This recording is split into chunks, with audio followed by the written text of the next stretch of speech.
welcome everybody. I mean, I'm so pleased to be sitting here introducing Mark Stent as our guest speaker today. I'm just going to, I'm sure most of you don't really need any introductions to him, but I'm going to just do the sort of formal thing a little bit in any case. But so from Madonna, Beyonce, Muse, Frank Ocean, Ed Sheeran, Mark's multi-Grammy Award-winning mixing and production career spans decades, genres, and continents. Mike will recognise this. Where is he? Mike will recognise this speech from stealing it from him. And starting his engineering work at a studio in Farnham, which we've just discovered Anthony was also, were you working there as well? Yeah, downtime, right, okay. So, so we've got another connection there. And then building building a joint studio venture with EMI that was Olympic. Building attached to Olympic, wasn't it? Yeah. And operating out of the transatlantic mix suite business in both LA and in the UK. Mark encompasses the values, the vision, and the inspiration of what we believe in here at LCM and UWL. I'm not going to bang on too much about our spirit too much, but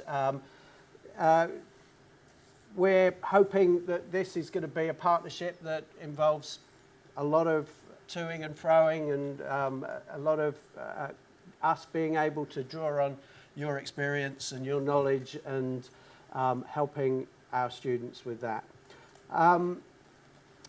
Now, there's two things that I need to also say. One is that this is obviously very exciting for all our LCM students, but we're also pleased to welcome the Abbey Road Institute students here who we've just completed, and I've got to get the term right, an articulation agreement with, which allows their students to join our BA courses here when they finish at Abbey Road.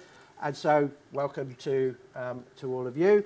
And the other really exciting thing that's happened is Andrea here, one of our MA record production students, Andrea Succi, has had one of his tracks mixed by Mark for this evening's event so that he can talk it through and play it back, which obviously is amazing and a wonderful thing. So we're very pleased and grateful about that. And we're going to start by going through that mix, and then I'm going to ask some more general questions, and then we're going to open it up to the floor for questions from you. So, well, first off, let's just say welcome to Mark. Thank you. Thank you. Thank you. Thank you for having me. It's an honour to be here, and I'm not used to all this sort of thing, so bear with me. Anyway, so I hope to give you some insight into what I do and what I've been doing and stuff like that. Cool, great. Okay, so when we sent you the Pro Tools session for Andrea's track, it was kind of tidied up a bit. Yeah, I have a process which I kind of send out a template of how I like things to be and laid out. And so I have an assistant or a couple of assistants who basically there's like a way I like things sent to me. So normally what I ask for is dry and wet stems. And the reason for this being is that sometimes in the wet stems there's a kind of production that's in there that may take me a lot of time to recreate and something I sometimes won't even get close to. So to keep the essence of the mix and the vibe of what I'm trying to do, and I'm a very field-based person in my mixing techniques, rather than getting stuck on one bit of filtering that could take me a day to recreate, that's all there normally. unless it's a creative decision I decide to take in the production of the mix. So what happens is either the artist will contact me, the management label, or the label will contact me. The files get sent through, and then my assistants will lay it out into a certain kind of format of how I like things. Just, like very simple, and I'm very simple, believe you me. It's like drums, bass, guitars, keys, strings, there's brass, the BVs, the leads, that kind of thing. Now, quite often as well, depending on what I'm doing and the type of genre of music it is, then there could be an instrumental mix bus as well as an overall master bus. Because sometimes I'll set something up and it's instrumentally I'll feel great, but as soon as I start adding any vocals, it will just crush and sound like crap. And that does happen quite a lot. So yeah, that's kind of my basis of my setup. It's all done via feel. There are presets to a certain extent, the things that I've sort of created. And what I bought today is just like a very basic laptop session with some wave stuff going on and things like that.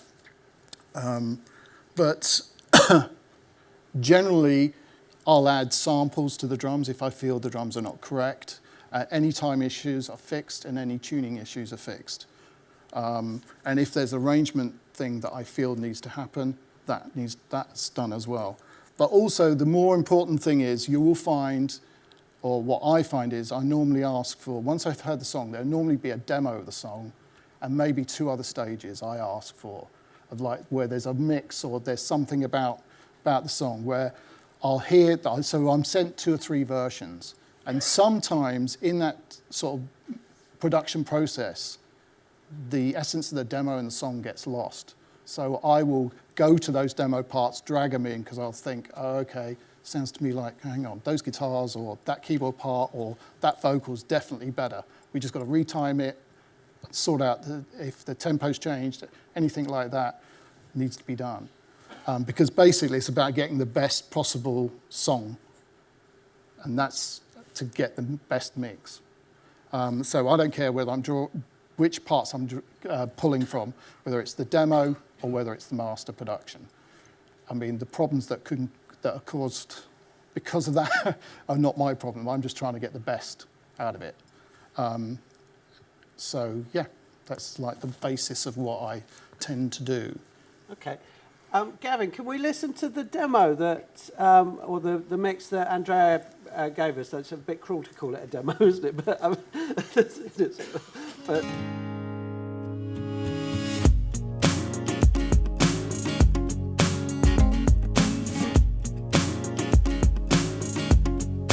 Take my hand and let's spin back in time to when we couldn't collaborate. Let's elaborate those feelings and thoughts we shared at a time where it was a catastrophe, a masterpiece and what you shouldn't be.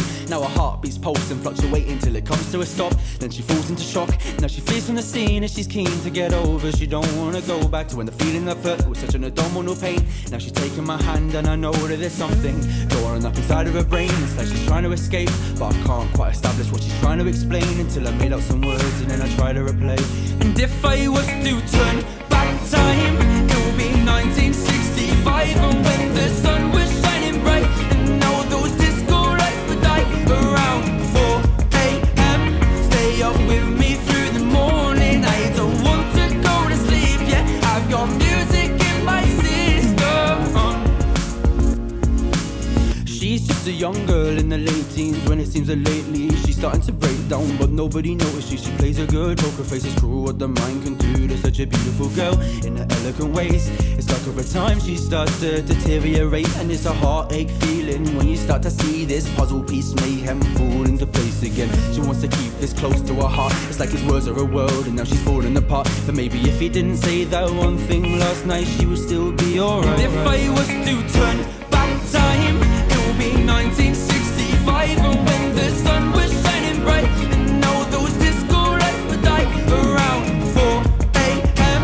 Stay up with me through the morning. I don't want to go to sleep, yeah, I've got music in my system. She's feeling under pressure with the things I going through her mind, she's out of time. She must think that I am here to divide things. It's likely, but I don't wanna lose our thing, cause it's frightening to think that we're this deep into where we wanted to be. He's gotta say the right words so he don't encourage her. Turn back time, it will be 1965, and when the sun was shining bright, and all those disco lights would die around 4 a.m.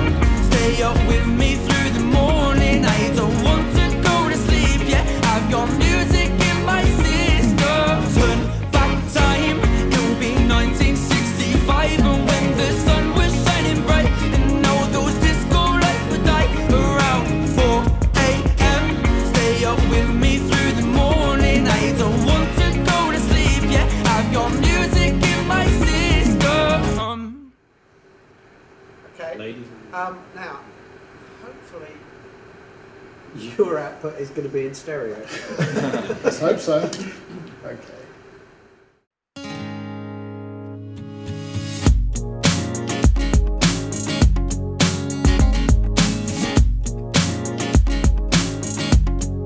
Take my hand and let's spin back in time to when we couldn't collaborate. Let's elaborate those feelings and thoughts we shared at the time. It was a catastrophe, a masterpiece, and what you shouldn't be. Now her heart beats pulsing, fluctuating till it comes to a stop. Then she falls into shock. Now she flees from the scene and she's keen to get over. She don't wanna go back to when the feeling of hurt was such an abdominal pain. Now she's taking my hand and I know that there's something going up inside of her brain. It's like she's trying to escape, but I can't quite establish what she's trying to explain until I made up some words and then I try to replay. And if I was to turn back time, it will be 1965, and when the sun was shining bright, and all those disco lights would die around 4 a.m. Stay up with me through the morning. I don't want to go to sleep yet. I've got music in my system. She's just a young girl in the late teens, when it seems that lately she's starting to break down, but nobody notices. She plays a good poker face, it's cruel what the mind can do to such a beautiful girl in her elegant ways. It's like over time she starts to deteriorate, and it's a heartache feeling when you start to see this puzzle piece made. So with this, when this came in, I started playing around with it, and my main sort of thing was I always sort of listen to the song and think, okay, there's issues with timing, things like that. So I separated it all out and like listened to it and thought, okay, there's an issue with between the on the snare track. There was an issue with the bass timing for me, and I looked at some vocal issues as well. I mean, my main thing was trying to get the beat sounding right and getting it strong and tough, and what's going to translate on radio, but also at home, everywhere. And that's always the trick. And also getting it loud enough, which is always a interesting, the loudness wars, as you all may be aware of. So on the master bus here, this is a very stripped down session for the use of my laptop. So forgive me for this. We've got some basic things going on here. We've got an EQ, we've got an SSL compressor, which is, which you've all seen, the Waves SSL. And then I've got an L2 and then an OTT. Now this is a very interesting little bit of free software which you can all download, which I've got the depth set really low, because this thing, I mean, it's vicious and it's really good and clever. And it adds down a lot of excitement to the mix, I find. And it's the sort of thing I do quite a lot with other bits of outboard as well, EQ sometimes, depending on the genre. I'll mix in like lots of top end on a sub just to give some top end excitement. And now that could be just for a chorus or it could be for one section, it depends. I'll always have a compressor on the mix and an EQ over the mix and a limiter of some description. Just trying to add sort of excitement and general sonics. And you start at the beginning with that. I'll get a general balance normally. I'll get a general balance going, and then I'll start adding things in. What I'm trying to do is not over EQ every channel. I'm trying to get an overall warmth going on, something for the track and get like the vibe of the track sounding right. I'll add drum samples if it needs it. I'll look at certain sounds if I've got the MIDI and it's something we can pull together. or one of my assistants can play, or something like that. Part-wise, if we can do that, if I think the bass sound's not quite right or whatever. So I'll just generally work on the balance and the dynamics. I always try and make the chorus sound really exciting. That's what I've always done, even when it was on an analog console format. You know, I'll always have, when I used to just be pure SSL, as Jan remembers and Paul remembers, it will always be, I'll always do a master fader push in the chorus to get that excitement up, and probably I'll introduce a drum sub with something EQ-wise and compression-wise really wicked up, as I call it, like really over-the-top compression and EQ. And it's just something you tickle in and just open up, so it adds an excitement to the track. You think, well, what's that suddenly happened? But it's just something that sort of brings excitement. And I'm very much field-based. Not every mix is the same. You know, you could ask me sort of, I mean, you know, I kind of sort of, I approach everything from the same point of view as a feeling, if it feels right to me, rather than this is exactly how it should be, you know, technically. So sometimes things are clipping and distorting, but sometimes that's good, and I like that, you know. I spent a period about 10 years ago, which we sort of talked about before, was because I was purely console-based for many, many years, and as digital technology came in, I really dived in early on, and I basically spent 3 months in 2009 really trying to compare the plugins of that time with the console and trying to get exactly what I had out of the box in the box, and using outboard as well. So that for me was a big moment, because what that enabled me to do is, instead of spending a day and a half, 2 days on a mix, and then you get to the end of it and you go, oh, it's 2 in the morning, you're listening back and go, oh my God, it sounds like crap. You spent all that time, it sounds just terrible. And you got a rough mix and you just go, oh, that sounds so much better. And then you remix it, it takes you an hour. So basically being able to do that now, which is the beauty of this, is you can swap around sessions, your ears don't get tired, you keep fresh, and that's what I love about my way of working now. I spent a long time sort of developing techniques for the box, which probably, based on what I used to do out of the box, but I still do use a lot of analog technology in what I'm doing, my techniques and stuff like that. A lot of pedals, things that I record in, but it's all done down to feel with me. It's rather than like an actual exercise. And every song I'll approach will be different, pretty much. So, what was your feel about this song when you came to it? My feeling was that there were certain timing issues that I needed to address for me, because to be fair, I didn't have a lot of time because of my schedule and everything, so apologies. But what I did do was I looked at it and put things into the sort of timing and the feel of what I personally wanted to hear. And that's what I went through and did. But my sort of general, always my way of working has been pretty much the same from a point of view, is there's always been some kind of EQ over the mix bus. There's always been compression on the mix bus, and there's been pretty much always definitely back bus compression back to when it was like console-based mix. And that would normally be very hyped up and very like over the top, and even a bit of distortion pushing things, because distortion is good. It can be bad, but it's usually pretty good, I find, and exciting. The thing I think in my personal experience with in the box mixing, as it's known, I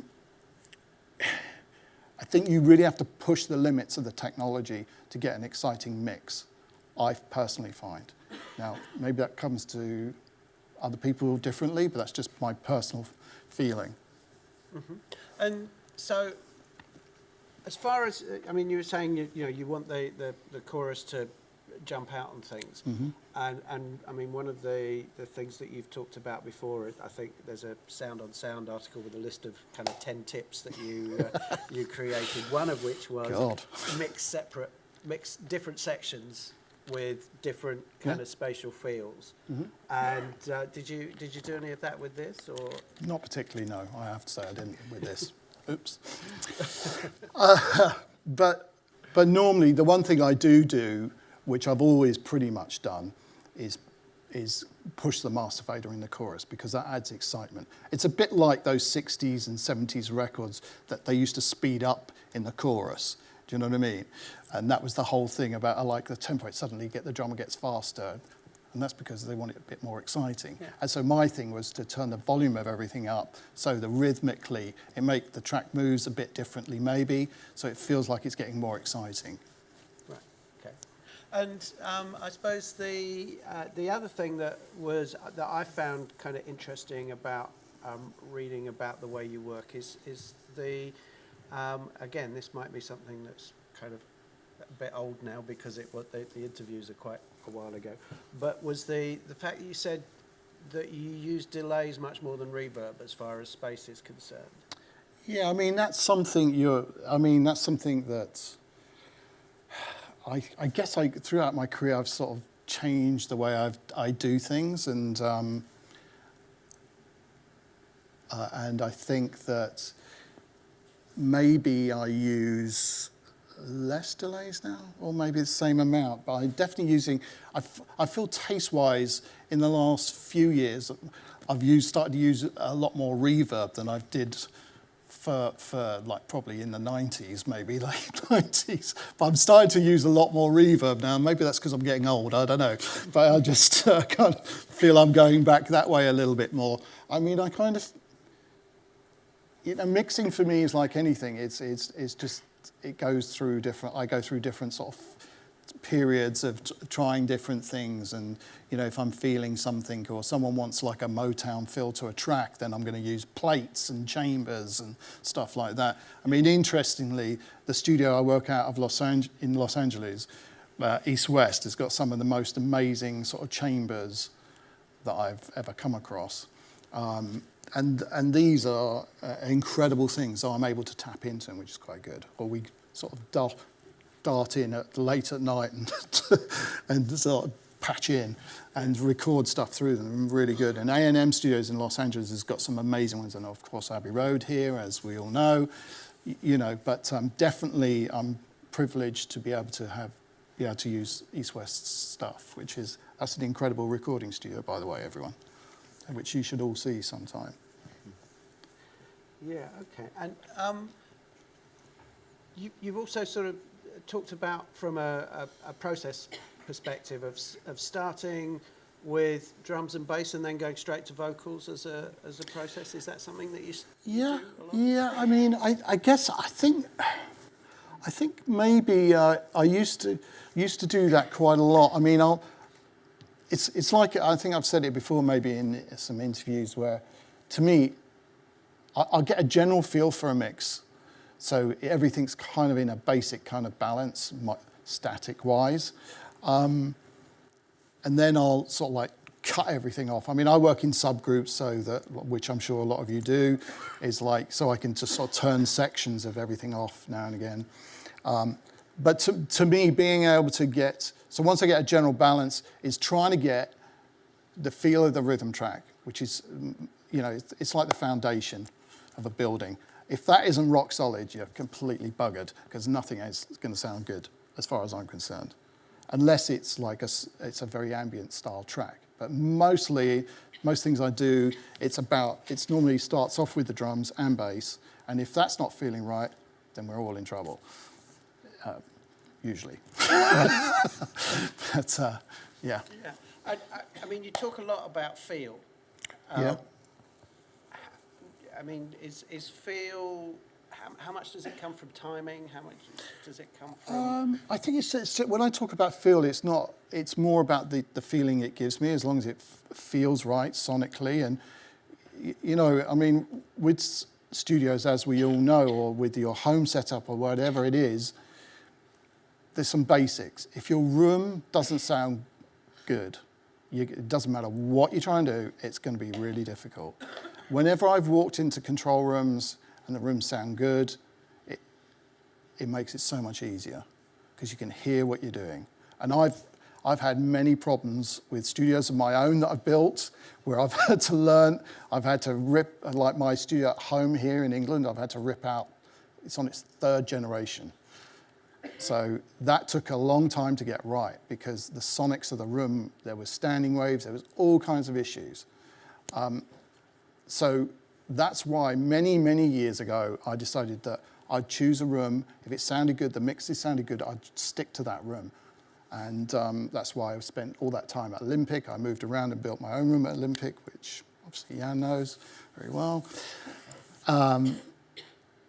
So what I'm trying to say is the sound of a room is really, really important because you can put up any speakers in any kind of room, but if the room doesn't sound right, it makes it 100 times harder. Standing waves, all kinds of issues. It's always a problem. And it's normally not so much the top end, it's about the bottom end. So it could be an amplifier problem, it could be a room problem. You know, if you're using self-powered speakers, are the drivers deteriorated? You know, that's another problem. Has someone been in before you, if you've not brought your own in and they've like blown them out? Is there a problem with the parts? That's why I always, early on in my career, I always took mixes in with me, which I really knew when I was moving around studios as a young freelance engineer. I always took mixes I knew with me so I could check the sound of the room. I usually took my own speakers and amps and everything, just so I knew what I was dealing with. So that, you know, if I was doing a mix, I knew, you know, oh my God, there's no low end here, what am I going to do? And it's happened. I've had to mix on headphones before in some dodgy rooms, and it's a nightmare, you know. And have you been relatively consistent in your sort of choice of monitors? Yeah, I think so. For many, many years, I've always stuck with either, I mean, probably since about 93, I'd say I would always have NS10 Studios, and I'd have KRK 9000Bs. These days, I mean, I still have the same setup, but I bring in other different sets of speakers, which I've become used to, but still the 9000s and the NS10s are still there with the Bryanston amp. It used to be a Quad 405 back in the day, but that had to go. The Bryanstons are very sort of bulletproof amplifier that'll help you, but most power speakers these days are self-powered. Subs are interesting. I used to be quite scared of them, to be honest with you all, because I'd be like, what the fuck am I doing here? You know, I didn't understand it because I was just used to like square things. But now, I like in my room in Los Angeles, I've got these old late 90s V88 speakers, hip hop speakers, and I've got 2 whacking great subs. But now I know the sound of those speakers in that room, and you know, I'm kind of used to that, which is great. And then I've got some barefoot speakers around as well. Okay. But also I rely on like an Apple Cinema display monitors because they'll tell you the truth of what's going on, believe you me. You know, it can be a little thing. So as long as you have a mix that you know to compare to what you're doing, so you can A/B, whether it's either something you've done or someone else, a song that you love, always have those things around because I always found that really helpful to me, so I could hear what was going on the bottom end. So when you go into the room and set up your speakers or you're using what's there, at least you have a track you can play and go, oh, hang on, that sounds weird. What if I move back here? Or what if I move the speakers closer together? I'm like, and suddenly the bottom end's coming in. Okay. I mean, I've been in some rooms where it's been so bad, I'm literally mixing with my head in the speakers, especially early on in my career. It was a nightmare. So. I was just thinking whether Andrea's got any questions for you about the way that you've mixed this track. Let me just quickly run across with the microphone for it. It's a bit unfair to have just thrown this at you. Okay, well, I guess, are you going to take us through the different sort of elements and stuff in the Yeah. track? Because so far, I mean, I've just heard, you know, my version and then your version, Yeah. and I can definitely tell there's a lot that's gone on in there. So like, it'd be cool to just go through it, So see if things come up. yeah, so kind of what I've done is just put an EQ over the mix bus here somewhere. Let's see what I've got going on here. Yeah, so I'm raising up the top end, so I'm not trying, just sort of doing a general broadband sort of some EQ just for the top end, just to add some presence to the mix. And then good old SSL comp, waves compressor, just holding things a little. And then we got L2, you know, I normally use different things, but for the restrictions of what I'm doing here within this laptop and everything, this is what I've got. So the L2 is just, we're limiting, we're pushing it a bit, and then the good old little OTT, that, which is, you know, you can see here like the depth is at 2%, there's not a lot going on. But it just adds a tickle of excitement there. And then like the drums are subbed up. And then we've got a SSL compressor, which is quite wicked up. And so that will be pumping quite hard. And then just a bit of EQ, adding some more top end and some punch in the mid-range. Let me see what's going on in the bottom end here. Can't see what's going on with that. Right, okay. Right, so, and then going through, so what I tend to do is I'll have, like I was saying earlier, like there's some subs going on. So like for the drums, we got the drum sub there. And then there's effects. I'll just assign things to different subs. Depends on what I'm doing. I may EQ the subs, or there could be, like I was saying earlier, an instrumental bus with some stuff on as well. And that could come in and sometimes I have subs going on the mix bus, which come just in for the chorus to add that sort of excitement thing I was on about. And then just some general sort of EQ here. The bass has been timed. I timed the bass. What else did we do? So the bass was timed. I think some of the guitars were timed. Definitely the vocals were all timed to the lead. And I think the verse, let's have a look at this. Yeah, so there was a bit of verse timing that went on.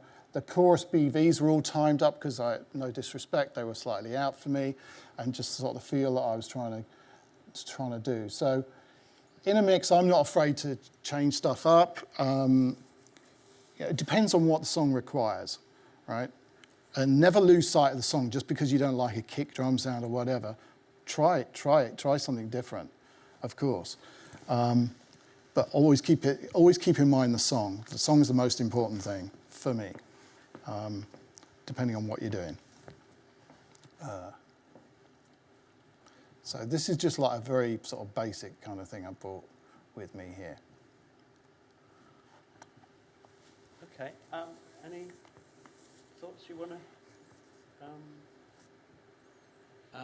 So I see there you're using so the S plugins. I'm assuming that's SSL channel strips across the whole thing. Yeah. So that's how you're recreating the Yeah. SSL So like feel. yeah. So here's the bass. So I'm adding a lot of punch around 1.5K, which is something I always go for quite a lot, because that adds a sort of note to things. And 200 hertz is one of my favorites.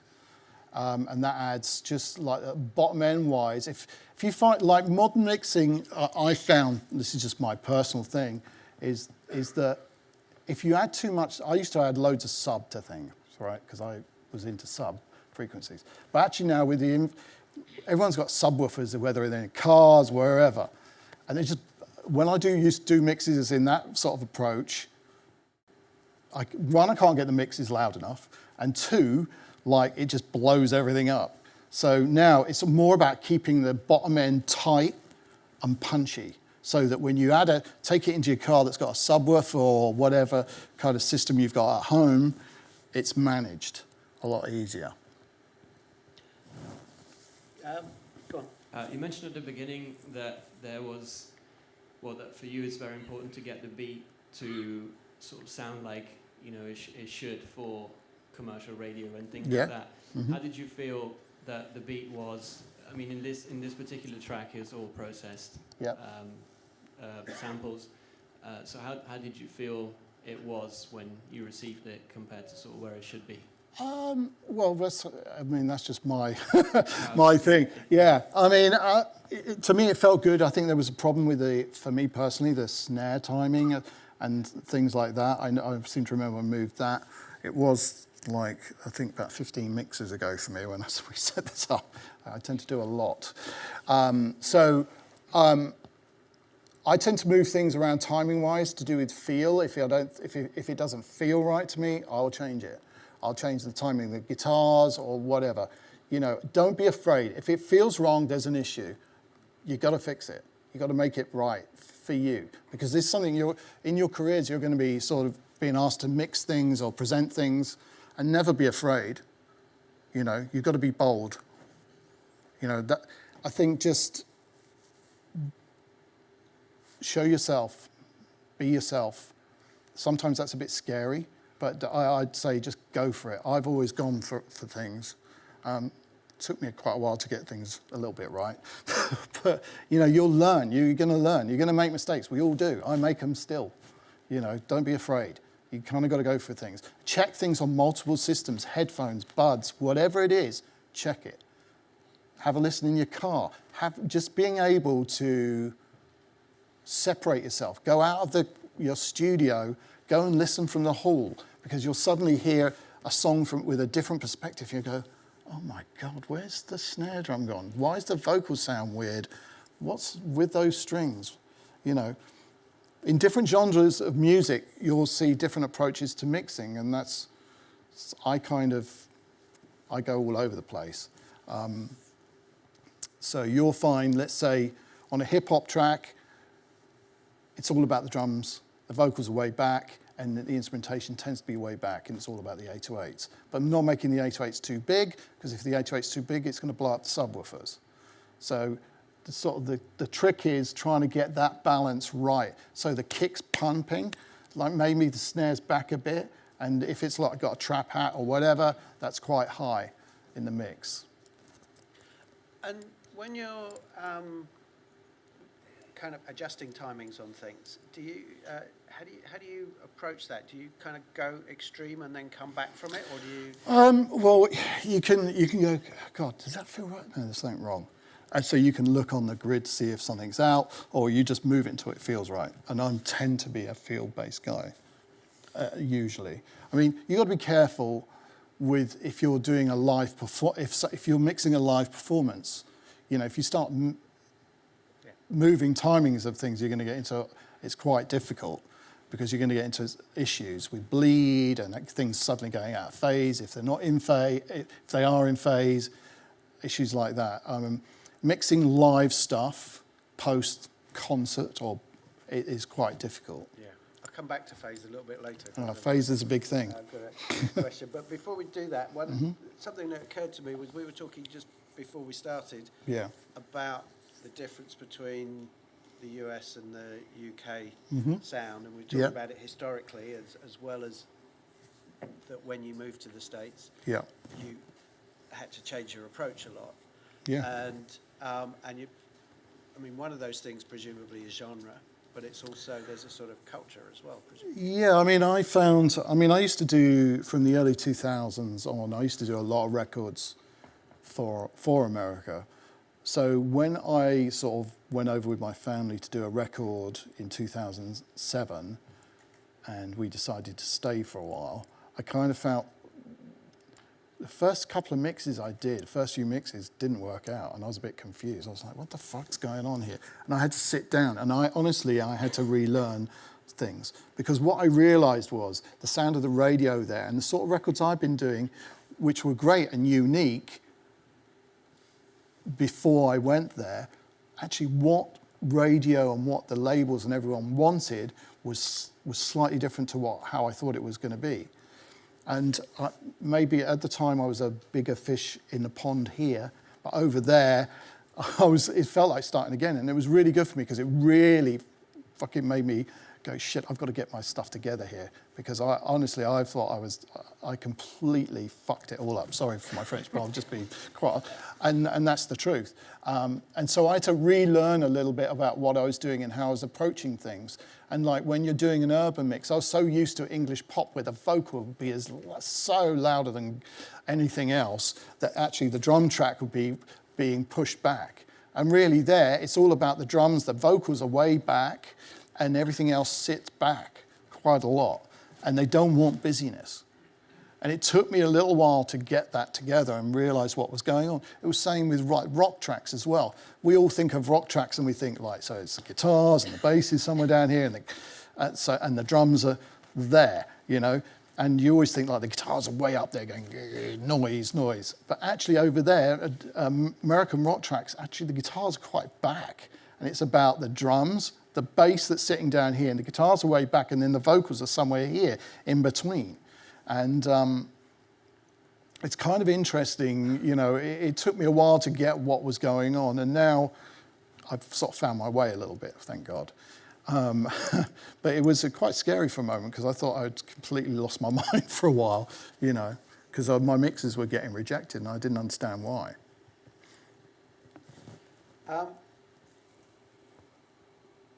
So Andrew's just texted me. I've asked Andrew and a couple of others to kind of keep throwing questions at me as we go through, and he's just said that the new Stormzy record, lost it again now, sounds amazing. Polished like a US record, but still sounds like grime, and is what he's said here.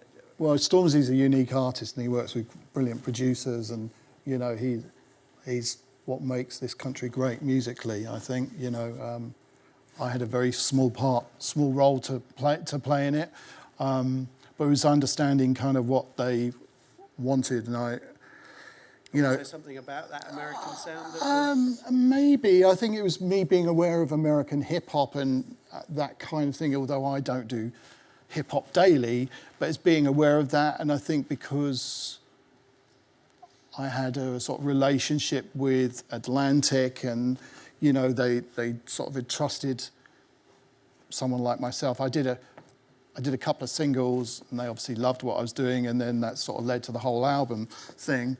You know, I mean, he's one of the best British artists in a long time. He's an amazing young man, you know, and represents this country brilliantly. So musically, for me, it's just down to the feel and not making it too. It can't be clean. It's got to have a certain rawness to it, but it can't be completely raw. And his vocals have got, you know, lyrically making sure that what he's saying comes across. So the diction is always really important. And that's always a hard thing to get across, is a diction, whether it's a singer or a rapper. And I always use a lot of compression to bring out the diction of what someone's saying. So you might find there will always be a de-esser, and then we'll have a compressor and an EQ, probably a channel strip of some kind, usually an SSL sort of something, with it really pushed up at the top end, depending on what it is.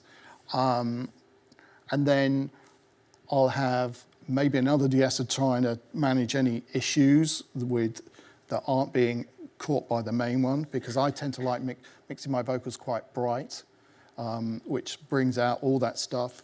And also, because I use a lot of compression, it tends to bring up all the breaths and all that kind of stuff. So typically you'll go through one of my sessions and there'll be like a lot of automation going on the vocals where the breath's all managed, all that sort of thing. They're not taken out because then it will just feel inhuman. But it's just otherwise, once that record is normally mastered, you'll find like those breaths will be jumping out of the mix and everything. And it's happened to me in the past many years ago. So I kind of, you know, I love compression, and it adds a lot of excitement to things. And, you know, it can be a good friend and a bad friend, I've found. Okay. Well, actually, that's quite a that takes me on to another question that I wanted to ask, which was about that connection between, you know, the kind of big picture that you get from things like the lyrics and from and the kind of what you think of as maybe the meaning of the song, and how you think about that in terms of detail, because you know well, almost everything that you've said has been great in terms of explaining how you're kind of pulling down an idea of feel and giving us lots of little gems of detail. But I wonder how you, I mean, how do you think about the big picture and how you're going to translate that when you're starting off with a mix? I think my sort of thing is making sure the song, which is the most important thing, always comes across, and I think I mentioned this earlier, but also is just making sure the idea and the emotion in the music is always there. And sometimes, as shitty as a rough mix can be, I could do the best mix in the world, and I've done it many times. But if it hasn't got the feel and it's not touching you, then it's crap. And and I'll always want to hear the original idea, like I was saying when we first started off, because there will be something in there, there'll be something about it, maybe it's a balance issue, it could be something within string section that someone's done a rough and then suddenly it sounds wonderful, and then you get the parts and you're going, why does that sound so rubbish? Oh, it's because they were just using those room sounds, just that pair of room sounds, rather than the individuals and the big, huge room. There was just like that small room sound where there's a couple of 67s over the small section that gives it that character rather than the whole big thing. And so I kind of, not analyse a rough mix, but I listen to it and go, is that moving me? Is there something about that I'm not getting? And normally you can tell when you're A-Bing it, and normally what I'll do is I'll be able to A-B between all the different mixes or versions of a song, and if I'll hear it straight away, and I've always done that for many years. I've always sort of had the mix going alongside, whether it was back in the day with timecode DAT or something, there would always be something chasing, so I was able to sort of hear what someone else had. So I think that's always an important thing to do when you're mixing, is to have a reference. And also, like I said earlier, is having something either you've done or a record you really like as a sonic reference, sonic overall reference as well. That always is helpful, you know. It was really interesting when you said you wanted multiple demos. I thought that was, yeah, because tell you the story of the mix, if you like. Yeah, well, because, there could be different versions that you want to pull certain things from, especially like with Ed's records, for instance. On some of his records, we've pulled parts from all different versions to make up what is actually the final record. And that's not uncommon in some things I do. In a lot of things these days, it's all pretty drilled down before it gets to me, because computer technology has allowed that. But I think that... By drilled down, you mean... Yeah. Well, it's been sifted down by the producer or the label. You've had before it gets to me. But on sometimes, like with Ed records, I can't remember which ones, you'll have multiple. You might have a few different versions of it, and you're taking this section from that bit, or those guitars from there, or whatever it is. There's a beat, or there's a version that suddenly come in. So full recorded versions. Yeah, there could be different bits, and that happens with different artists and stuff. It's normally all sort of thrashed out before I get a hold of it, but sometimes it used to be in the past where I'd hear, like the A&R person would say, send me something. I'd go, I really like it, can I hear the demo? And suddenly you hear the demo and go, right, well, there's the song, that's the issue. They've got too close to it, and then they've lost sight of what it's all about. And so you'll pull bits in, or there'll be a certain arrangement thing which you can copy, that suddenly the song comes together. Yeah, no, and they're kind of famous examples of people who've released demos in the end instead of... Yeah, you know, some people spend months making a record and a single track, and, you know, the demo has the vibe, has the spirit, it touches you, and really that's all. Music should touch you, whether it's a beautiful acoustic track, a banging rock track, or some sort of club track, or whatever it is. You know, and a beautiful a cappella. If that version isn't right and it's not touching you, then, you know, it's my job to point those things out as well, I find. Could we look at the vocal processing that you've done on here? Is there? Yeah, so this is pretty basic, right? So we just got a waves de-esser. It's that punch I'm on about here. This kind of stuff here, I feel adds punch, and that's good. So this 1.5K with a bell, I like that. That's something I do a lot. And then loads of top end. You know, I've never been shy about using lots of top end. 10K, around 10K can always, depending on the singer, can always, I find being a little dangerous. So you might want to go higher than that, but you'll need to set your de-essers, and there's a bit of filtering as well going on at the bottom end. I always use quite a lot of filtering, especially at the bottom end, because taking out pops. Normally on a lot of records I do, like we were saying earlier, breaths are managed, pops are managed. So that's filtering, either audio suite wise, or we'll go through and a plug-in and taking out all pops, bumps, because that's the worst thing you can hear on a record is just like, you know, vocal pops. It drives me mad. So, yeah. Okay, I've got a question from Dan over there. He's saying, is there an artist that you haven't mixed yet that you really want to? Do you know who I always wanted to work with was Prince, actually. But it's too late now. God, I don't know, really. I mean, there's lots out there. I don't know, that's an interesting question. I'll think about that whilst we're chatting. Okay, all right. Well, in that case, let's move on to another. You've got another one, Andrea? Yeah, sorry, just on the vocals thing. One of the hardest things for me to manage in the mix was Ethan's vocal delivery, because he is quite inexperienced. You know, he's this was actually his first time in the studio. Oh. And so I find like he's not really a technique guy, he's more of a feel guy, and sort of went in and did it, and that's what I loved about him, just that kind of rawness. But it took me a fair few compressors to get it to sit right. Yeah. Did you find that with the, other than the timing issues? Yeah, it was the timing which was more the thing for me. Yeah. I mean, I kind of moved a lot of the timing around, especially in the chorus, to get the feel I was personally looking for. And that's nothing, you did an amazing job, by the way. Well done. I mean, I've got him in my mix, he's pretty sunk in, but that's just to add excitement to the track, and because I felt that was the way to go. Yeah. Normally on a commercial release, he'll probably be quite a bit louder. But, sure. But yeah, I mean, I think that timing-wise, we chopped up certain parts of the line and moved things around a bit just so that it felt right within the beat. I'd moved the snare timing as well in the chorus, like I was saying earlier, and definitely the bass was rushing as well for me. Yeah. Great, thank you. Cool. I mean, just to move off a little bit, you've had, well, I don't know how many assistants that you've had over the years, but you've had, as you were saying earlier, about one every 4 years or so. Yeah, normally they have to put up with me, and it normally lasts about 4 years.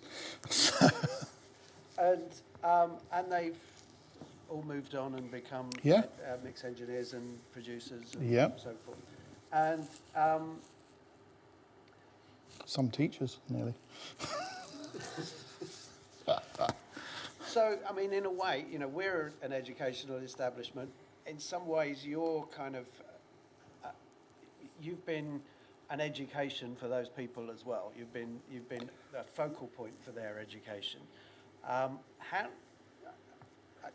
One thing that really interests me is the difference in teaching people between the idea of kind of mimicry, of saying, okay, this person I want to be like, and I'm going to try and learn what they do and then move it on from there afterwards. Right. And the other is the idea of learning how things work rather than how a particular person works, and trying to kind of understand the theoretical reason for why, and kind of learning more from your own theoretical knowledge than Yeah. from... Do you... and you talked earlier about the experiments that you did with the SSL plugins and the Yeah. hardware desks. Yeah. So you do kind of experiment and do Yeah. research as well, you know. Yeah. So I'm just interested what you think about the balance of those two things when you see your assistants developing, about how they're learning. Oh, I mean, for me, it's sort of, I mean, that's the greatest sort of thing for someone like myself, is seeing, you know, everyone sort of move on. You know, I know they're not going to be with me forever, and I tell them that from the beginning. You know, when I'm sort of selecting someone I want to work with, we work very closely together. I mean, it used to be like 18 hours a day because I was a complete sort of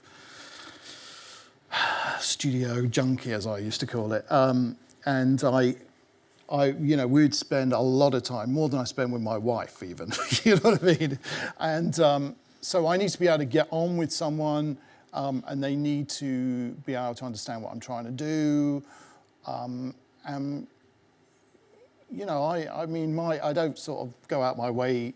I mean, hopefully they pick up what I'm trying to do. Well, normally what happens is there's like a sort of transitional period, like I'm just about going through one right now, where my assistant for the last 4 years, Michael Freeman, who's with me in LA, he's moving on to be, you know, he's been with me nearly 4 years, he's moving on to do his own thing and do his own mixing and productions, and I love that. And, you know, and I've had lots of assistants over the years who've gone on, they're doing their own thing, they're creating their own sound. And if I can impart some knowledge to them and they can move on, and just like the great people who gave me knowledge, that's an amazing thing. And, you know,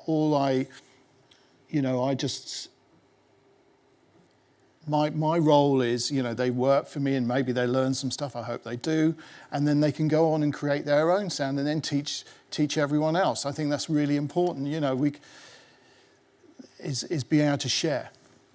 You know, and I think, you know, it's what you do, it's what hopefully all of you will do in time as well, whether it's with your friends, whether it's with artists, whether it's with, you know, whether you'll be sat here, you know.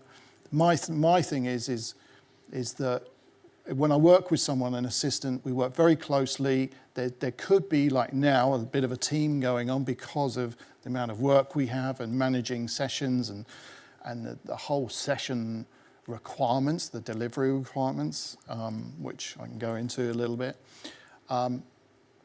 is that, you know, is that they understand how I like things, how I like sessions laid out. We work on songs. I'm very particular about what kind of samples. Like, if normally, let's say if I'm mixing a record, like if the drum sound isn't right, I'll definitely replace the kick and snare, sometimes the toms, sometimes cymbal, if it's a band related thing. It's like a foundation. Is if the drums aren't solid, the mix is going to be crap. It's just going to fall over, I found in my career. So it's up to, I'll say, right, I want to use this sample, I want to do this, let's change the arrangement, let's cut this, let's do that.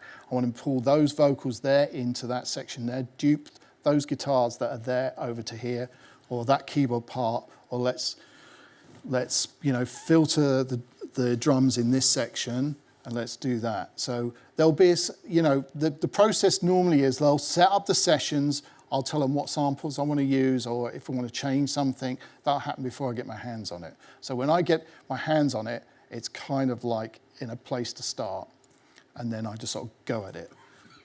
But I work with my assistants very closely, and I'm very lucky to work with some great people, and have done over the years, worked with some amazing people I respect and, you know, people I love, and who've really worked really hard for me. You know, I'm lucky because one's just sat in this room here, and another dear friend of mine's over there who I've known for many years.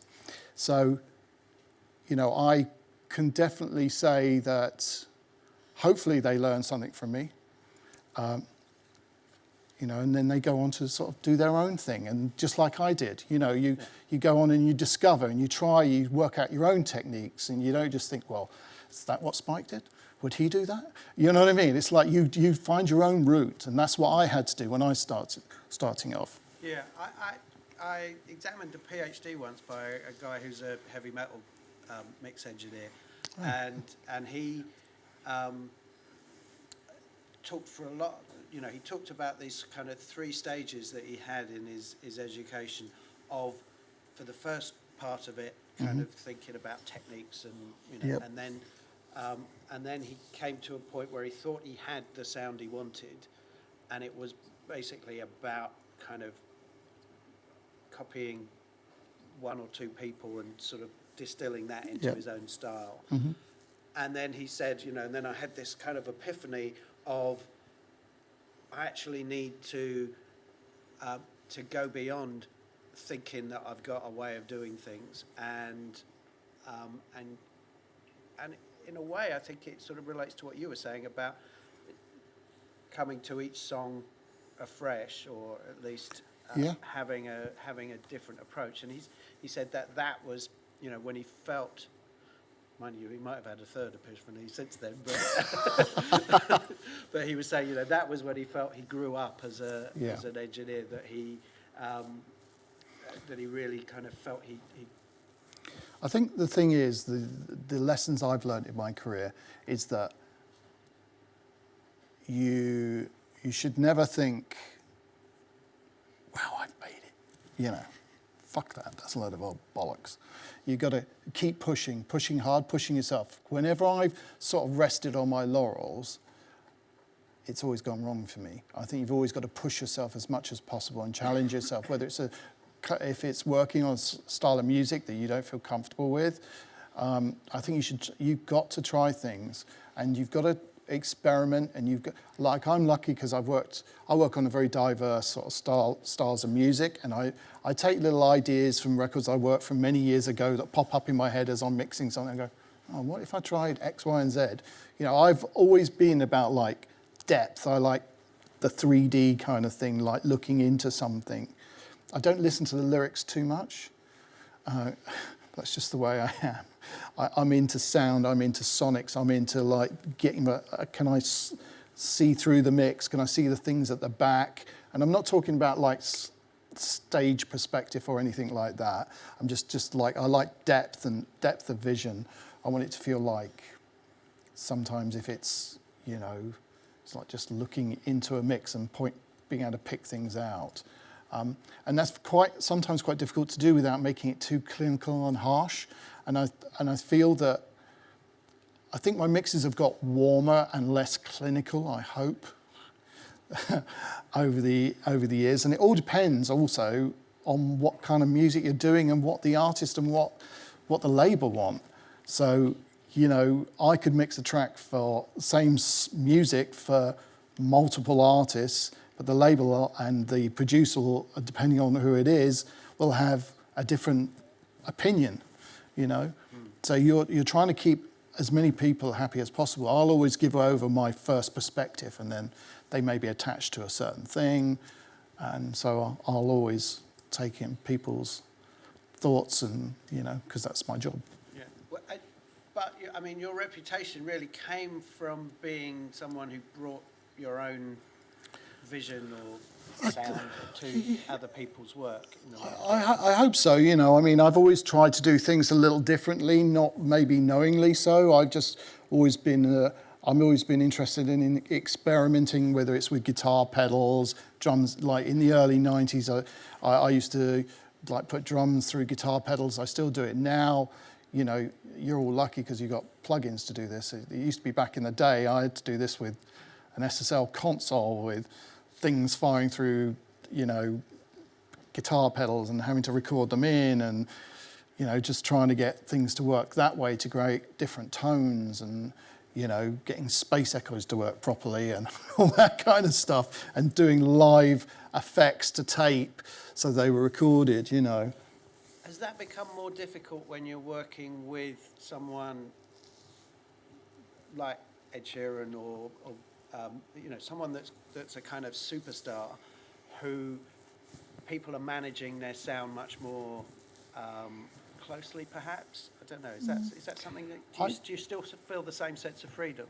Oh yeah. I mean, especially someone like Ed. I mean, he's a nice guy. Brilliantly creative genius, isn't he? No, I think people they want you to push the boundaries. Even if you try something that they go, oh, I'm not sure about that. But at least you've tried it. You've tried that creative thought. I'll always think, oh, I'll try this. Something comes into my mind, I'll try that and see if they like it. That's okay. I think it's good to be experimental and try things. It will make what you're doing a bit more unique to the next person. And I think that's always a thing to think about, consciously or unconsciously, is trying to do things. Put your personality into the mix. I think that's really important, Yeah, okay. Just to go back to phase, we mentioned it earlier. And you've talked about it a few times in interviews, and you've mentioned it just now as being something that's hugely important. Do you have a kind of systematic approach to phase if you're recording a live drum kit or? Yeah, so my whole thing with phase, whether it's if you're recording or if you're mixing, is I'll check everything for a phase, especially drums, because you can line up, as soon as you've got one sort of sample, or if you've got a live kick or whatever you've got, if you put a sample with it, as you've all probably found out, hit the phase button and suddenly the bottom end comes shooting there and you find your subwoofer's just blown or something like that, you know what I mean? And so phase is really important, making sure everything's pushing in the same direction, especially if you're trying to get a balance between kick drum sounds and stuff like that. So you're doing it by inversions rather than by time shifting to sort of? You can do it either way. I tend to, if I've lined up the sample, if I'm triggering a sample, I'll just hit the phase button immediately. That's just my way of doing it, and suddenly the bottom end will be right or it'll disappear, and it's simple as that. But then it's same with like a drum kit you're going through, and especially in mixing, I'll be checking phase of toms and snares with the kick and that kind of thing. And the overhead's out of phase with the toms, and that's the usual thing I find quite a lot. And then you have the issue then of room sounds, where that can, I find quite a lot of that kind of thing in a lot of files I'm given. Sometimes that has a character to it being out of phase, sometimes not. Also quite a lot of the times I may have like a keyboard sound or something, and I'll stick one side out of phase so it goes super wide, or you're using a widener, something like that. That's something I've always done. I've always played with depth, and like, if you, let's say, you get a stereo keyboard sound and you mulch one side and you put that one side out of phase and you fade that up and suddenly it goes super wide. That whole depth of sound kind of thing. I'm not boring you, am I? I'm joking.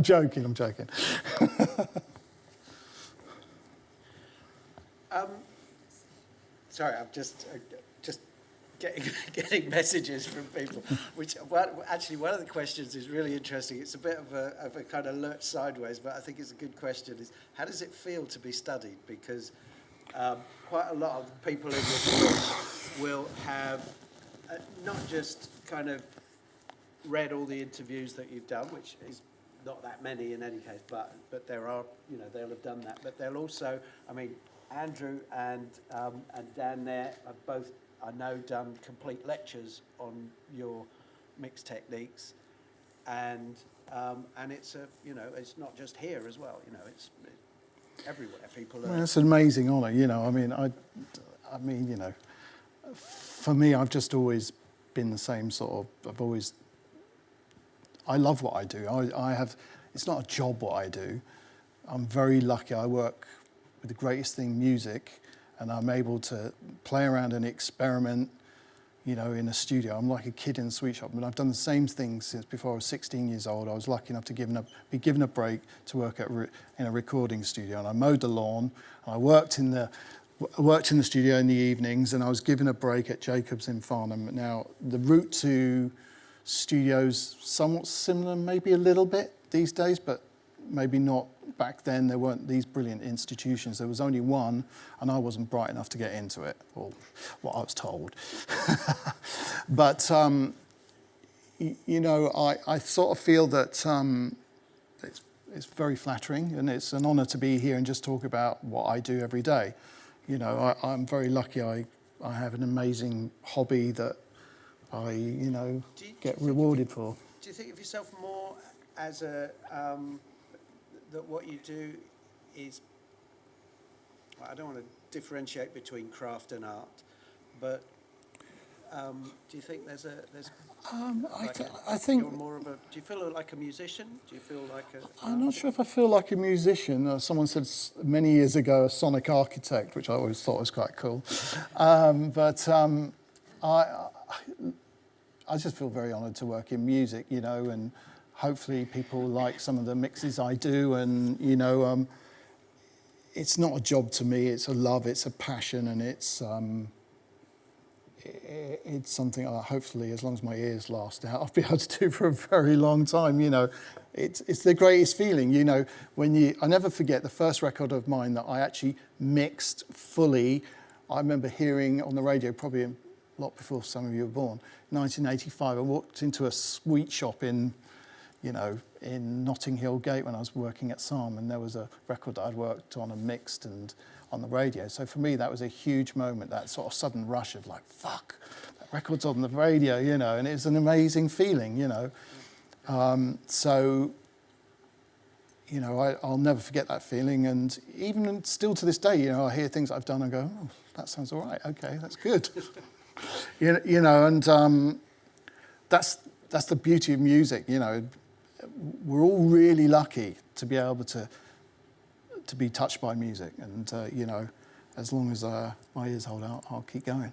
Yeah, okay. I've got another question that's before we're going to go to questions from the audience in a couple of minutes, but just looking at the plugins that you brought up, it reminded me of it because it's a bit basic because of my laptop, so apologies everyone. Well, but what was interesting was that the EQ that you used on the mix bus was I can't remember what it was, but it has a graphic representation of the frequency range, whereas a lot of what you're doing are the SSL ones are about the controls rather than the sound, if you like. You're looking at the especially with this, where you've got the two SSL channels one after another. There's certain frequencies I'll go for. I'm very much into sort of like getting things to punch through and clear up certain frequencies. I mean, you know, if you got like a flappy bass, I'll be doing a lot of filtering, and there's be a lot of punch around about 200 hertz, which I think I pulled up earlier. You know, that to me is a kind of a sweet spot. But also keep the one thing when I found when you're working within a box kind of situation or a hybrid situation is keeping the warmth, because digital will make things cold. So that hence why I always start off before anything, I'll try certain templates of mine, which I've had, say, presets wides on the master mix bus, just to see what that would do. You know, I've got loads of them. And I'll go, oh, okay, that's great. That's kind of interesting what it's doing with the drums. The drums are pumping a certain way because of that. Now, what happens if I just copy that onto my drum master and try that kind of thing, you know? And so, you know, things like that will catch my attention. I think the one thing I have learned is not, I mean, I don't do a lot of subtractive EQ unless it's filtering. I'll tend to like add EQ, but that's just the way I do things. Do you think you're affected by the visuals of what you're seeing when you're doing things? I don't care I mean, I'm just using, you know, things will go on. I've always worked the same way, whether it's on a computer or whether it's a console. Like normally on my SSL, it used to be like, you know, everything's in the red. Every channel's like blowing up, the channel on my SSL, because I quite like the sound of the clipping, you know, the distortion adds color. Not the mix bus clipping, but generally the channel clipping. I used to love that.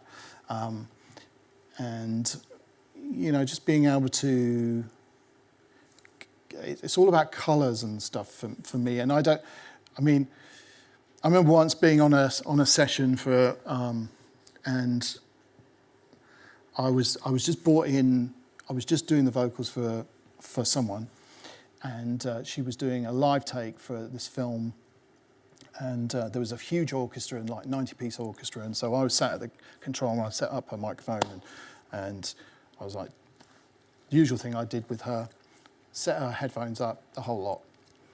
And like we're going through live takes, and suddenly the engineer who's, you know, having to deal with all this, and I've just done my stuff, he's freaking out. He's going, the compressor. And I'm going, what? He goes, look, it's going like that. It's going to distort. I'm like, I don't care. It sounds great. What are you worrying about? You know? And so, as long as things audibly sound good, that's the most important thing, whether it's distorting, whatever it is. Meters can be important to some people. To me, it's about the feeling. What's coming out of the speakers? Is it sounding great? Yes. Okay. So who gives a shit if it's going like that? And that's my whole sort of thing I've always been sort of true to, I'd like to worked think. with people in the past who, you know, right back in the 80s would cover the meters up with tissue paper so that they weren't influenced by them. And, you know, I understand. But you just ignored it. Well, unless everything's distorting, then I know there's probably a problem, you know, an issue. But I mean, I'm kind of, you know, always been that way, especially with vocals, because I like vocals to be really compressed, and you know, so I love hearing the diction in. If someone's singing at you, I want to hear the diction. I want to hear everything, you know. So I think that's really important that you bring all that stuff out, because that's the character in a vocal, is, you know, and you know, in my vocal chains, I tend to use like distressors and LA2As and stuff like that, and I'll get a blend going on between the different compressors and stuff, depending on the singer, if it's a male or a female or what I'm doing, you know, and I'll push that stuff quite hard because I want to get that excitement in the vocal, you know, because then it bring the mix to life. Just maybe 1.5 questions before we go to the audience. Yeah. The way that you kind of broke through was with, you know, KLF and Massive Attack and that idea of working with instruments running live as well as tape and all that kind of you know, the sort of dance music approach really of the late 80s, early 90s. Do you think that affected the way that you think about musical sound when you're mixing, about the sort of components that you're using, if you like? I think there was a great freedom of that sort of thing, is the fact that, you know, sometimes that stuff wasn't committed to tape. It was literally, running live with maybe a tape machine, and, you know, you know, when I actually think about the sort of things we were doing, it was kind of crazy. You know, you'd have a tape machine that was running your SMPTE, and like everything was kind of following it. And if the tape machine sped up, it would kind of, you know, and then trying to match things up. The recalls were always tricky, I seem to remember, and depending on the sync box was always the nightmare. Because if you wanted to recall something and the sync box changed, which converted the MIDI to the SMPTE to MIDI, that would throw out all and depending on the computer settings at the time, that was always a bit tricky. So if you were relying on the analog tape machine to run your desk computer, the SSL at the time, you were using SMPTE. It wasn't running. So there's two things really then, I suppose, out of that. One is that you're kind of living on the edge a bit, in that things can go worse wrong than they would do with a kind of straight from tape session. But the other thing is that there's this sort of overlap between production and mixing that is going on, that you can always kind of change, you know, the synth sound on. Yeah, I mean, it's great these days. I mean, you know, what I love is the fact nowadays I can work on maybe 3 records in one day. You know, if I get sort of I'll start something else and I get sort of a vibe for it, and then I suddenly get distracted. I think, oh, I'll just save that and put it away, you know, and then work on something else, and then come back to it a bit later. And being able to do that's brilliant, because like back in the day, you know, you'd have 2 tape machines, you'd have a whole console split out, you'd have loads of patching to different outboard gear. So to do a recall would take 2.5, 3 hours, and then there'll be the checking, and then it's just like someone hasn't written something down correctly, like a setting or the way something's patched. This time, you know, we just boot up a session, we're there immediately. So being able to have that kind of ability to move around songs and sessions, I love now. I mean, my studio in Los Angeles and my studio here is very much sort of, I've set the equipment up, the outboard equipment, to how I want it to be. So they're like a kind of presets of my own things, how I want them to be, or, you know, and if there's something live I'm trying to do with like a guitar pedal or a certain compressor or something, then I'll just record it back into the session.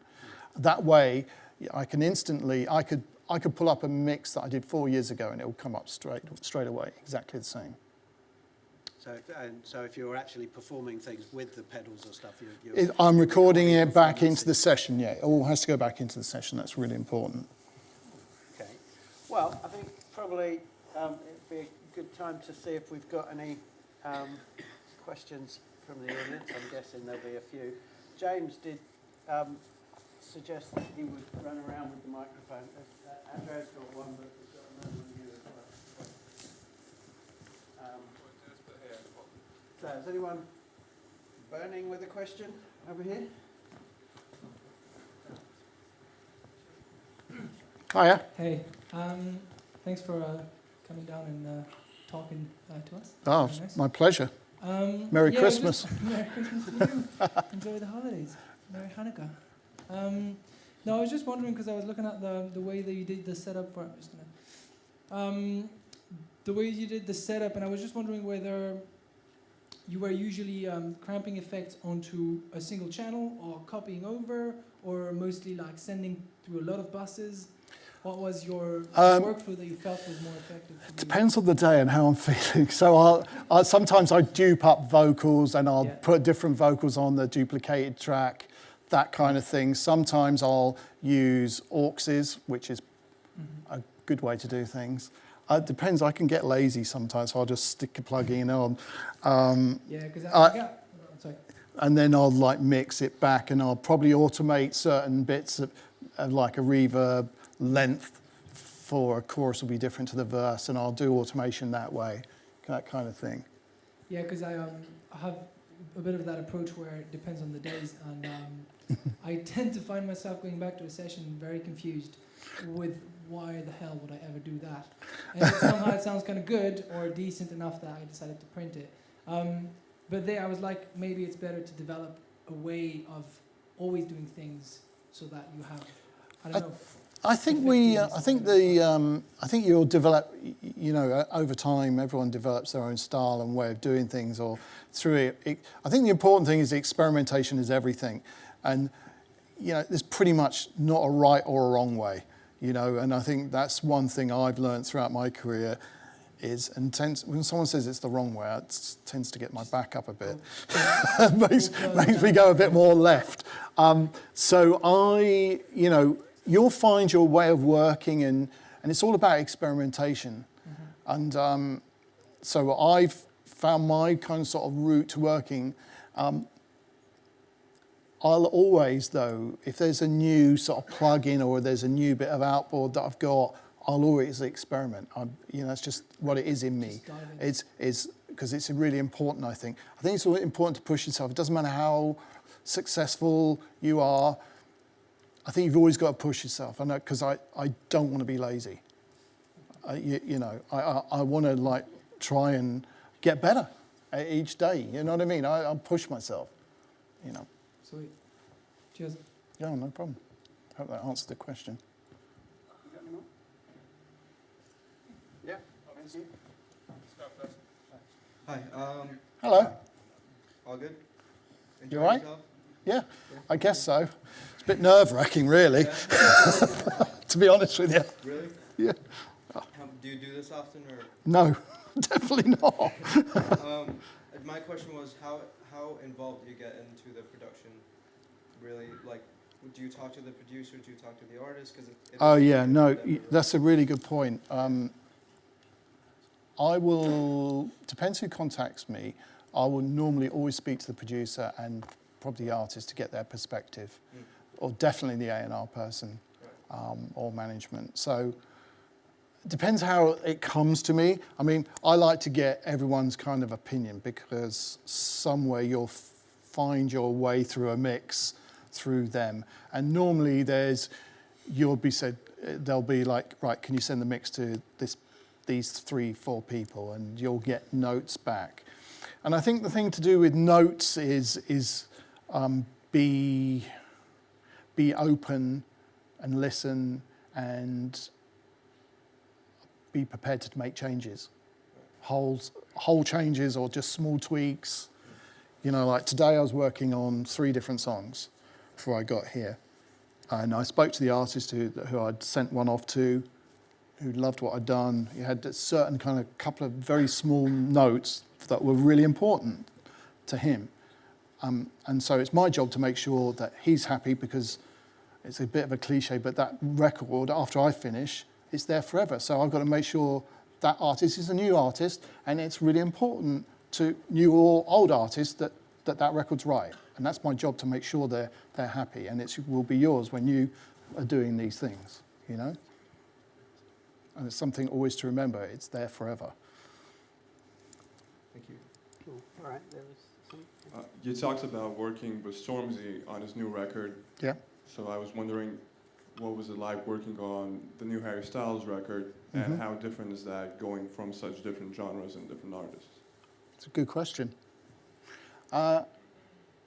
It's quite exciting for me, you know, because you'll get to work on some very different music, and I've never liked to be pigeonholed. I think being pigeonholed's boring, and I never wanted to be known as the ballad guy or the urban guy or the whatever it is guy. I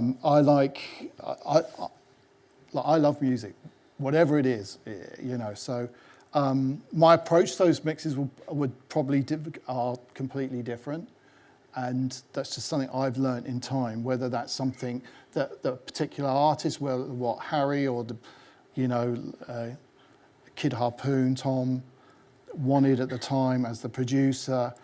I think it's important to always take in everyone's point of view and listen. I mean, normally what happens with me is I'll get sent a track, I'll do what I think, and hopefully they like it. And it seemed, but my approach to the mixes is very different. Obviously, a Stormzy bottom end is very different to a Harry bottom end, which is Harry's bottom end would be more of a rock kind of bottom end, which it won't be so big as, let's say, a Stormzy bottom end, which is when you're dealing with 808s and big kicks and stuff like that. And also, you're trying to keep your mix loud. So the bottom end, as I said when we first started off, can't be too big, because it's got to be manageable and it's got to be strong and pumping. Whereas, like Harry is going to be, those records are going to be slightly more of a journey, and it could have a lot of guitars in it, and it'd probably be slightly fuller than maybe a Stormzy record, depending on what it is, you know. My approach to them is always feel-based, so it's not like something you probably find instrumentation-wise that maybe Stormzy would be a bit more beat-driven and bass-driven, whereas something like Harry, it might have a bit more guitars or keys in it, depending on what it is, you know. And maybe I'd say Harry's will have the rock approach, where the vocal would be slightly more in the track. Thank you. Well, just as a sort of follow on from that, one of the things about you being studied is people talk about a Stent sound. Do you think there is a Stent sound? Because you're just... God, I hope not. I don't know. I've never really thought about that. All I try and do is represent the artist and the producer and the song the best I can. And I tend to mix bright and clear. I've always done that way. I actually think some of my mixes are getting better. I think that... Have you approached depth? Because I think one of the things that people talk about with your mixes a lot is is the sort of the depth of them? I think some of my depth, I think especially in those Massive Attack records back in the day, sort of very obviously completely console based. I think some of those I had to experiment a lot trying to get the depth and the phase, sticking keyboards out of phase, stuff that we can easily do now, and trying to get that sort of width, but getting the beat right. The beat was always a nightmare because it was always, a lot of the times things were coming off finals and you got to deal with rumbles, but you got to keep the 808 there, so you're adding samples and stuff like that. So you're trying to, I remember, I worked really hard on those mixes. So yeah, that was always a very difficult. And then what would happen, let's say on that, I don't know if any of you are familiar with this, an album that they did called Mezzanine. Early on in the mixing stages, we'd do sort of like a week, 10 days worth of mixing, and we'd probably attack 3 songs in that period. And then maybe some of the verse of one, 5 weeks later, they would come back and the verse of one would be the chorus of another with different lyrics over it. And so I'm trying to recall and trying to get it all back as it was, so I kept the vibe. And it was kind of tricky times, because you're dealing with tape a lot of the time, or things running live at that period, because that was probably 96, 97, somewhere around about that period. So yeah, that was sort of tricky, Okay. Did we have someone else? Oh, okay, we've got. James is in charge. Hi.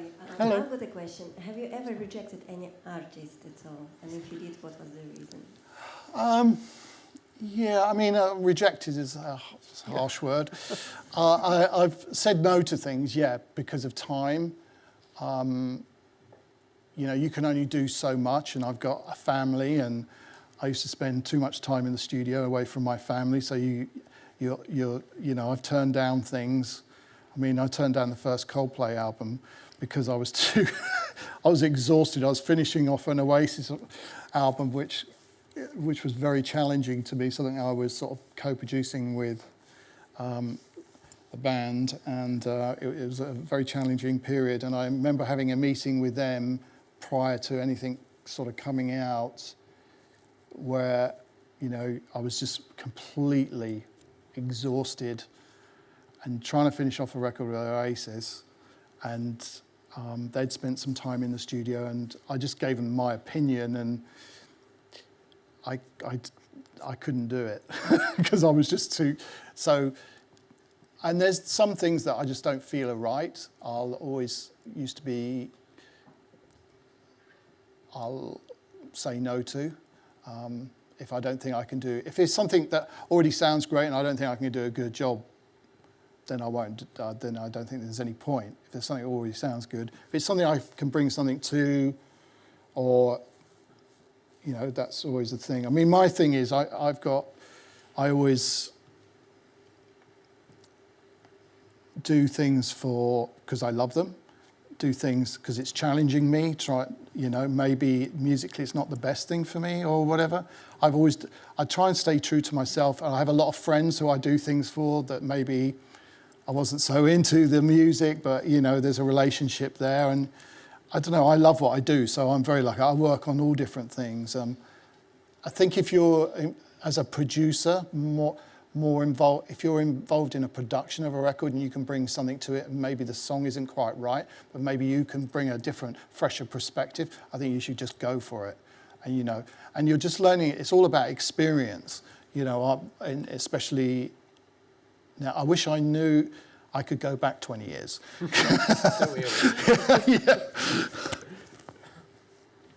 Yeah.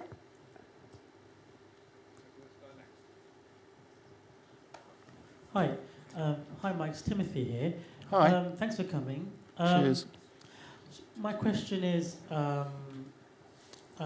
as us starting out in mixing in the box and then trying to get some speakers, and not all of us have reasonable control rooms. And is there any speakers you personally recommend starting out? Because there's always people recommend Tom, Dick, and Harry. Yeah. Is there something generally you would something you personally, obviously it's your personal taste, you would recommend something just obvious stuff? Well, I tell you, this is what I found. You can have, I've been into some of the best studios in the world, and they sound like shit. And trying to mix something in there is a nightmare. So it's all about, if the room sounds good, and I tend to go for something, a very dead room, because I feel, and smaller now, so it's controlled, more controlled, and I can hear what's going on. I sort of feel that my advice would be is always bring a reference, whether it's a mix you've done or something you love that you know on your system at home, in your car, you know that mix back to front. It could be a completely different genre, but something where you can go, okay, what's going on in the bottom end? Where's the kick drum? I can't hear the kick drum, there's a problem in here. Is it to do with the speakers? Is it to do with the amplifier? Are they self-powered? Should I get something completely different? Should I change where the speakers are? I mean, like with NS10s, I have NS10s and they're super close. They're like literally that far apart and in. So, and that's because I want the low end to punch. And if I can get the NS10s with the low end to punch without a sub, I know I'm in safe ground. You know, because I like, and without blowing them up also as well, which I've done plenty of. It's just, I'm all about getting things so they sound like really punchy and driving, depending on the song and what you're trying to do. But as regards a pair of speakers, that's difficult depending on the room and where you are. I think it's more important having a reference that you know, or reference or two that you know, and always having that with you. And I always used to do this when I was moving around different rooms, is always having a reference to play in the room, walk around the room, go, okay, if I'm sat here at the console, what happens if I move back a bit? Oh, suddenly the low end's there. Oh God, we've got a problem here. You know, if I move into the speakers with my head, suddenly the low end comes in. You know, you got to try that, move the speakers apart. Oh no, that's dodgy. That's even worse. You know, trying to find out, you know, the great thing I found is, like, if you can have a cloud, get a cloud together or something in a room, if you're there for a period of time, even you somehow do it with some foam and, you know, some mic stands or however you sort of DIY it together, just to get some sort of cloud so that it directs your low end towards you a bit. So that would be my advice. Try and get your listening position sorted out. And I've done things where the room's been so bad, I've actually had speakers, not even on the consoles, somewhere else, where I found a sweet spot in the room where I can go, okay, I understand what's going on now. And always, you know, headphones will always tell you what's going on. Always take your own, I would say, take your own set of headphones that you know with you, and you'll be golden then. Okay. Hi. Hello. How do you go about with parallel voices, and what do you normally use them on, and do you EQ them? Yeah, I do. I mean, I use a lot of parallel things, especially on drums normally. I use a lot of overstayer equipment. I'll have that pumping into that. I'll get the drum bus, and then I'll duplicate it 3 or 4 times and go through various different compressors and maybe try different EQs and different sort of balances from choruses to verses, and maybe turn off the extra back bus compression or the side chain compression in the verses, automate that off, and then on the choruses it suddenly comes in and that excitement happens. You know, suddenly the top end comes alive, or that kind of thing. So I'm very much about that. I mean, I use a lot of UAD plugins for that kind of thing as well. I especially like that Neve one, the 3309, I think it is. I can never remember numbers, I'm crap at all that sort of thing. But that kind of thing I use, and an H-comp I use for drums as well sometimes. Does that help, that kind of thing? I mean, in my studio in LA, I'll put guitars through Fatsos, things like that, and mix that in with the original bass. I'll even use distortion boxes as well, just to back up that those guitars, if it's something that's guitar-based, you know, just so there's a bit of colour there, a bit of grit. I always find that grit adds colour and character to sounds, whereas normally stuff that you're getting can sometimes sound a bit bland, and especially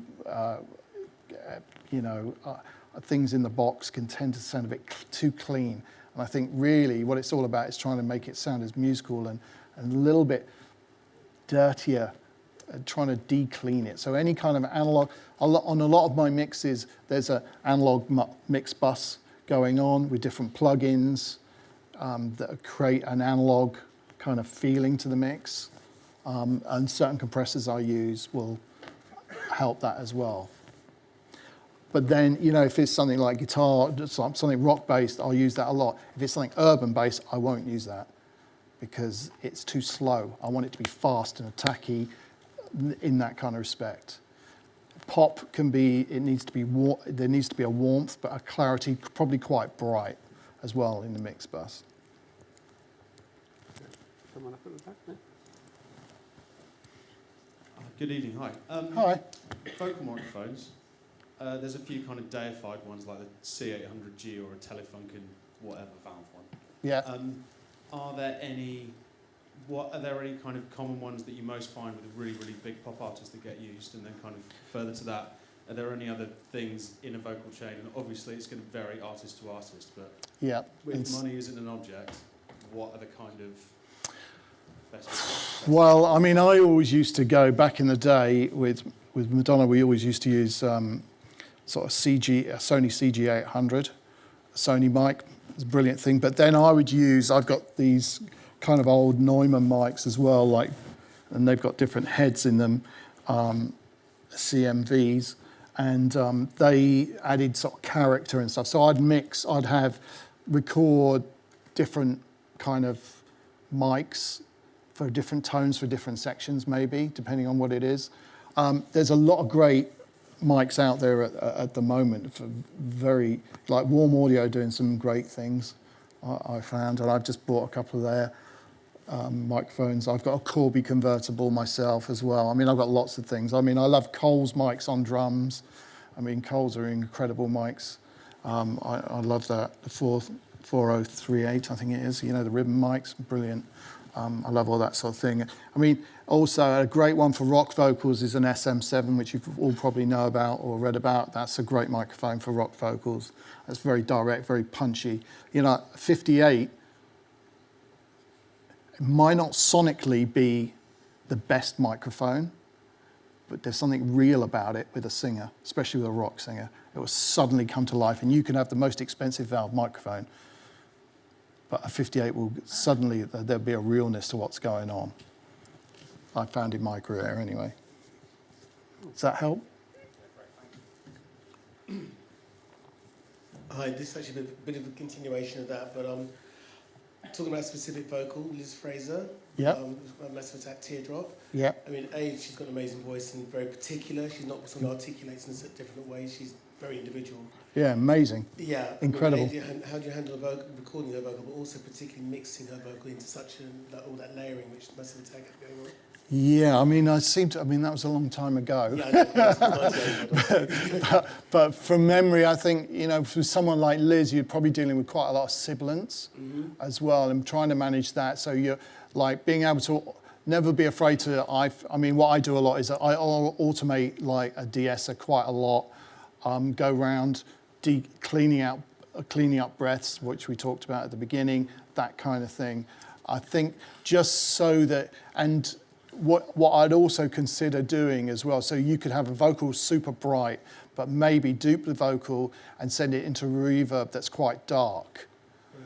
So that it doesn't mean, so you can keep the presence of that up there, but maybe having a reverb that's quite dark by you EQing what's going into the reverb, I've always found is sort of a great thing. And the other thing is being able to, now with hard disk recording, is being able to sort of line everything up and clean everything up, all the BVs, all the doubling and stuff. With a lot of stuff that I get, everything gets cleaned up and sorted out, because I want to have that vocal really loud sometimes and super compressed. So a lot of timing issues will come up. And so, you know, everything's aligned. You know, vocal line's a good one for that kind of thing. And being able to just to make sure that, yeah, so it's all working together. Great. What was the original recorded on? Was she recorded to... Pardon? The original recording was made to... Pro Tools, I would say. Yeah, I mean, it was, I think it was that 97? That? Yeah, 97, 98. Right? Yeah, so yeah, I'd say it was to Pro Tools, yeah. Okay. I don't know, I can't remember what mic. but she's an incredible vocalist and always was with the Cocktoes. Yeah. In Brilliant. Yeah. And always, you know, like her vocals are super emotional and, you know, they really move you. And I think as a mixer, when you're dealing with an artist like that or representing an artist like that is to enhance what they've done, and what you don't want to do is take away from it. And so, like, getting the right space and reverbs around someone like that's really important, you know. And you can do a lot of great things with side chaining, like reverbs and stuff like that to make it more exciting on a vocal, which I'm sure you're all into, do you know what I mean? And then filtering and all that kind of stuff, which can be really take a vocal like someone like Liz, who's, you know, is pure soul and beauty, and just if you add like a side-chained reverb that's doing something like that, triggered by the drums or whatever, it really brings something to her vocal sound, maybe, depending on the track, that is. Brilliant. Okay, thank you. Hope that helps. It is. Hi. Still talking about Massive Attack. You talked about being clean in your mix. What is the difference about being clean in a pop song and then being clean in something like Teardrop or with Massive Attack, which is street pop? And also you said that mixing Mezzanine was a bit hard because of the tape. Was it just because of that or because of the genre? I think it was because we were technically pushing things. I seem to remember back in the time, and it's a long time ago, over 20 years ago, but we had, you know, the songs would come in and I'd transfer, maybe they were running live on computers and samplers, and I'd put them onto digital tape, just trying to keep it all together. But when the arrangement changed on some of them, I had to re-record it, so all my levels could have gone, depending on what they gave me back with the new arrangement, stuff like that, so that was quite challenging. I guess I don't think my techniques have changed or changed with technology over the years, but still the approach is pretty much the same. Is trying to keep I love it when the vocal's right up there and clear, and then the effects are kind of behind it if that's what it needs, or it's like, I like vocals when they're super compressed and expressive, you know. So with clarity, you're talking about definition. Yeah, I mean, I tend to mix bright anyway, by a lot of people's standards. I'll mix bright, but you know, you could, you know, with a pop record, it tends to be super bright, and the vocals, a pop record for the UK, the vocals will be super up there. For the US, they'll be in the track way more, because what they want to feel is the drums. So the drums will be probably the forefront of everything, with a bit of the bass back a bit, and keyboards sort of behind, and if there's any guitars, depending on the track. But it won't be like, whereas in the UK, it would be, the vocal will be way up front, and like the BVs, as if there's loads of stacked BVs on the chorus and come smashing in, and you know, because that's about the excitement. But the drums will probably won't be as loud as they would be if you're mixing an urban pop record for the States, in my experience. Just at that, everything that you do goes to a mastering engineer afterwards. Yeah. How do you? What's your kind of relationship with mastering? How do you? Mastering. Well, I mean, you know, back in the day, I always used to try and go to mastering, and now I don't, because there's a big turnover, and also I trust, you know, people ask me who I want to use, and I'll say who I feel is right. A lot of the time they'll ask my opinion, you know, and if it's a couple of songs, if it's a whole album, normally they'll want my opinion, who do I want to master. And it's all about who represents the song, and I mean, I use a lot of limiting these days, so things are quite loud, and I'll have a good enough relationship with the mastering engineers. If they're saying, oh, can you just give me something a bit quieter, I'll pull it back for them, because it'll be, you know, I could be smashing it. And the whole loudness wars things, which is another conversation entirely. But there's some amazing mastering engineers out there who, you know, sometimes they just, if the mix sounds great, they'll do it flat and run it through their stuff, and sometimes they'll bring a whole new thing to it. And so I'm open to anyone wanting to do something. I've got my favourites who I use. So yeah. I just Hi. Just going to finish up now because we're at 8 o'clock. And there was one question that somebody asked me to ask, which I think is quite a kind of interesting last question, which is stepping away from your kind of musical influences. What do you think that the kind of influence of the rest of your life, if you like, with the stuff that happens around you of art and food and family life and so forth, how much does the rest of your life influence the way that you approach your what do you mean, when I'm angry or something? I think, you know, I try to sort of keep relevant. I like to listen. I listen to all different types of music. I think that's what keeps me young feeling. I'll listen, and you know, I'll listen to anyone who's got an opinion, whether it's a kid who's a friend of the artist who's in. You know, everyone's got an opinion, and just because they're young doesn't mean to say they're not right and I'm completely wrong. Because I've always been very open to hearing what everyone's got to say. I'm influenced by what's going on, you know, musically in the world, and making sure that trying to stay ahead, you know, in my style of what I'm doing. Things like cinema and you know, the kind of the visual world and stuff, does that? I think if you're mixing to picture, which is a great thing, I've only done it a few times, and I really enjoy that, and I think that's an interesting thing, and you're affected by what you're watching, you know. And have those things changed, doing those kind of different things? Have they changed the way you mix? I think what I do is I take sort of certain techniques I've discovered, or things that I learn along the way. If I'm doing a dance record, I'll put it into a pop thing, or if there's some indie rock thing going on, where I'm going, that's really interesting, the way that thing works like that.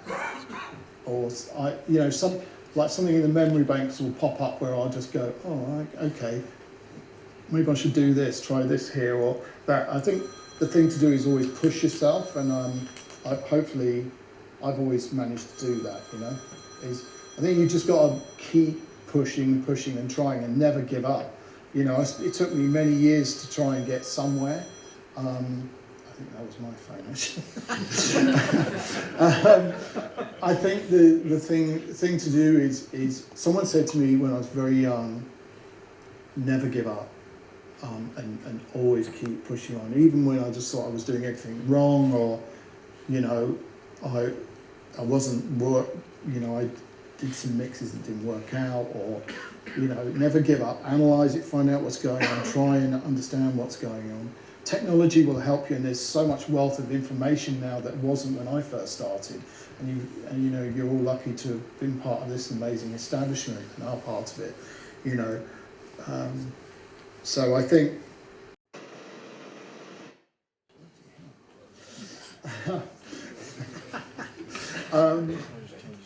Yeah, so I think that's kind of, you know. Okay, well, I think as soon as we suddenly seem to be getting technical problems, and it's past 8 o'clock, why don't we call it a day there? And so join me in